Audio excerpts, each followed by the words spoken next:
સુરતમાં ફરજ બજાવી રહેલા મહિલા હોમગાર્ડે પરવાનગી વગર બાઇક સવાર યુવક યુવતીનો વિડીયો બનાવતા જાહેરમાં ઢબડાટી બોલી ગઈ.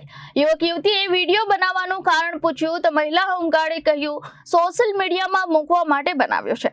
ઉગ્ર બોલાચાલી બાદ મહિલા હોમગાર્ડ અને વાહન ચાલક વચ્ચે ઝપાઝપી પણ થઈ હતી.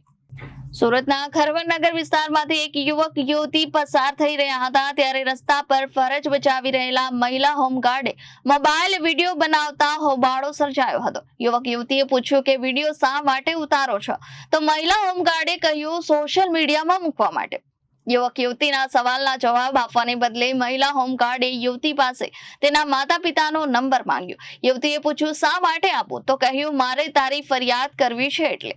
યુવકે મહિલા હોમગાર્ડ પાસે તેના ઇન્ચાર્જનો નંબર માંગ્યો હતો પરંતુ મહિલા હોમગાર્ડે આપ્યો ન હતો. ઉગ્ર બોલાચાલી બાદ વાહન ચાલક અને મહિલા હોમગાર્ડ વચ્ચે ઝપાઝપીના દ્રશ્યો પણ સર્જાયા. આ સમયે અન્ય મહિલા હોમગાર્ડ જવાનો પણ ઘટના સ્થળ પર દોડી આવ્યા હતા અને મામલો ઠાળે પાડવાનો પ્રયાસ કર્યો હતો. Bureau report Janadesh news Surat.